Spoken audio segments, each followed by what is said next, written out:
Já voltamos com o nosso Manhã da Piedade nesta quarta-feira e agora nós vamos falar dos perigos da automedicação para a prevenção da Covid-19. A gente sabe que não é de hoje, né, que a automedicação é contraindicada por médicos e especialistas da área de saúde. Em tempos de enfrentamento à pandemia de coronavírus, as secretarias de saúde espalhadas pelos estados, as secretarias de estado, as secretarias municipais também têm recomendado à população que não busque medicamentos preventivos ou de tratamento da Covid-19 sem a prescrição de um profissional da área, né? De um médico, de um especialista.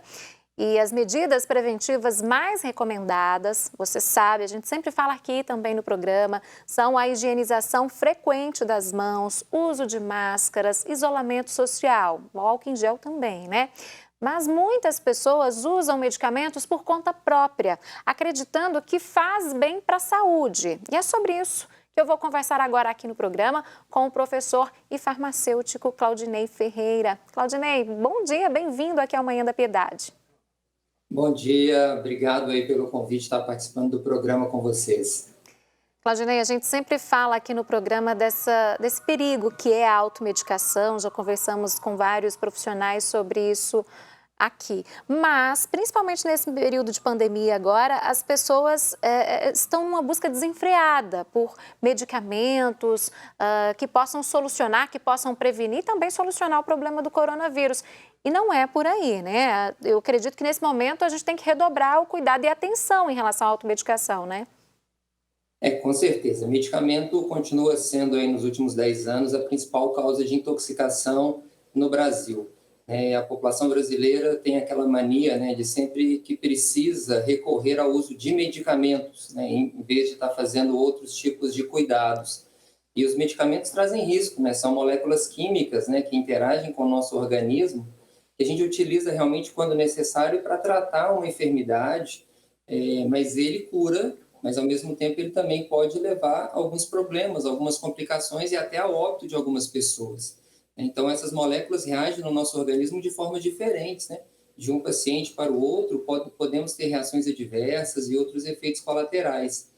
Então, diante desse período que nós estamos, né, de isolamento, pandemia, é bom ficar bem claro que hoje a gente ainda não tem nenhum medicamento específico para o tratamento do vírus e nós não temos nenhum medicamento específico na prevenção do vírus, né? Tudo que se utiliza e que se fala são meras especulações, né, de forma de prevenção de uma infecção contra o vírus. Então, fica aí, né, o cuidado e o zelo, né, para que as pessoas realmente utilizem os medicamentos sob prescrição, né, do médico e orientação do farmacêutico. Nomes que ouvimos muito falar durante essa pandemia, a cloroquina e hidroxicloroquina. Para que esses medicamentos servem e quais são os riscos, professor, de as pessoas usarem de forma indiscriminada? Tivemos aí durante esse surto, né, vários medicamentos que entraram em alta, aí, né, em moda, em vigor, né, e a hidroxicloroquina e a cloroquina é uma delas, né, que hoje é muito utilizada ainda e de forma bastante eficaz no tratamento da malária, né, e algumas doenças autoimunes, né, como lúpus, eritematoso sistêmico e outras mais.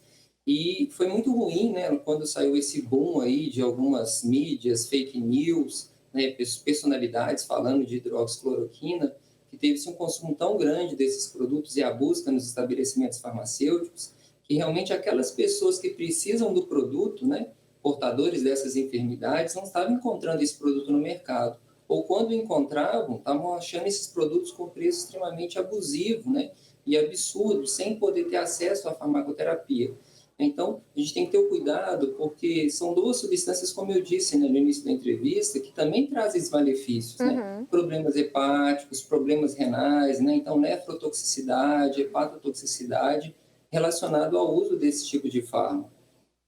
Agora, mais recente, houve um boom, várias pessoas comentando sobre medicamentos no combate a vermes e também parasitas, né? E aí tem a azitromicina, a ivermectina e vários outros.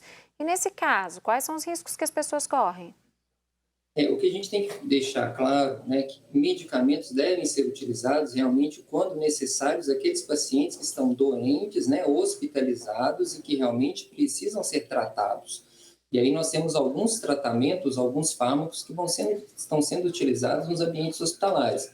A azitromicina é uma delas, né, como um antimicrobiano, um antibiótico, né, mas no tratamento, assim como também o corticosteroides e outros fármacos mais, mas não como forma de prevenção, né? Também surgimos as especulações do uso dos antiparasitários, né? Como você citou aí, a ivermectina foi um deles, né, que é Sim. utilizado muito hoje contra os parasitas, tratamento de piolho e etc.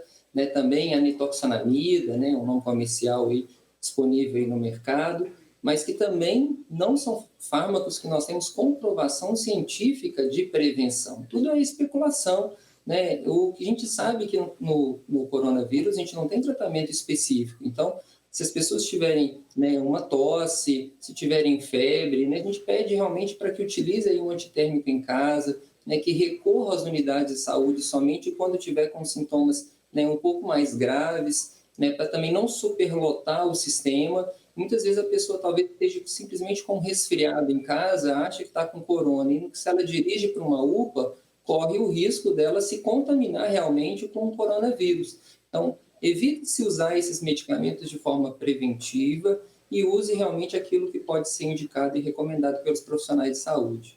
A gente sempre fala também dos casos de intoxicação por uso inadequado de medicamentos, Claudinei. Nesse período de pandemia, esses números têm crescido? Tem sim, a gente está num momento de isolamento, né, e a gente sabe o aumento de casos que nós temos, né, de depressão, insônia, que é o próprio isolamento que as pessoas estão tendo nesse momento de pandemia, né. Os momentos de lazer que nós tínhamos, né, de ir aos bares, sair para os restaurantes, nas nossas áreas de lazer, nesse período nosso de isolamento, as pessoas não têm o que fazer, né, sair para os bares, boates, etc. Então ficam dentro de casa.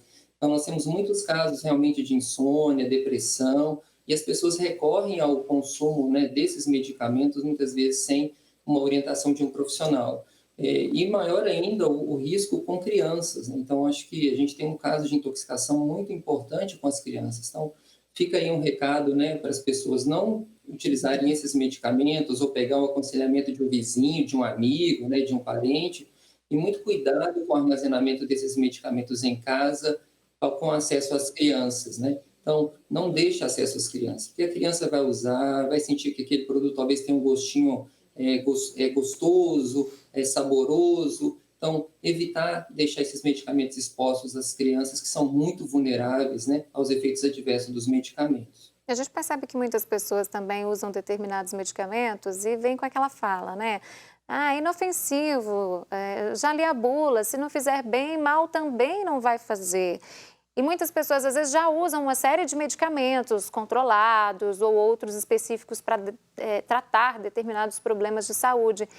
Isso pode ser até sério, dependendo da dosagem também desse medicamento, né, Claudinei? Isso, como eu falei no início, né, o medicamento ele cura, né, e o medicamento também mata, né? Então a dose é muito importante. Vamos citar um exemplo de um produto que é muito utilizado pelas pessoas, que é o paracetamol, né, que é um analgésico, um antipirético, extremamente eficaz, né? Tanto na analgesia quanto no controle da febre, mas ele deve ser utilizado um comprimido a cada 6 horas. E as pessoas ainda têm aquela mania de falar assim, eu quero melhorar mais rápido, eu vou tomar 2 comprimidos de uma vez. Opa, se eu começo a tomar 2 comprimidos de uma vez a cada 6 horas, eu estou usando uma dose excessiva de paracetamol e provavelmente esse paciente vai ser hospitalizado por um caso de uma hepatite medicamentosa, uma intoxicação no fígado, né? Uma intoxicação hepática pelo consumo exagerado de paracetamol. Estou falando aí de um fármaco, né? Que está muitas vezes na nossa querida farmacinha dentro de casa, assim como o ácido acetilsalicílico, a aspirina, que pode provocar sangramentos, né? Hemorragias, prolongar o tempo de coagulação do sangue, que também não deve ser usado por crianças, por bebês. Então, mesmo aqueles medicamentos que a gente já utiliza na nossa rotina, né, a gente tem que ter muito cuidado com o uso deles, porque uma dose excessiva vai provavelmente trazer complicações mais severas. Pode ser no curto prazo, mas algumas complicações podem ser no médio e longo prazo, levar a surdez, comprometimento dos rins, né, dificuldade de coagulação do sangue, atrapalhar o fígado, o coração e outros órgãos vitais do nosso corpo. São consequências sérias, né? Como você bem disse, às vezes a gente não vai sentir isso logo em seguida, mas a médio e longo prazos também. Agora, nessa lista de cuidados com medicamentos, a gente deve incluir também aqueles medicamentos que se dizem naturais e os fitoterápicos também, Claudinei? Sim, inclui também os fitoterápicos, né? E aí eu vou abranger um pouquinho e falar até das próprias plantas medicinais, né? Que muitas vezes a gente utiliza as plantas medicinais pensando que ela realmente é um produto natural. É natural, né? Faz bem, mas também pode trazer malefícios, né? Então existe um certo cuidado até com a escolha da planta, né? Utilizar a planta de forma correta, né? A parte da planta de forma correta.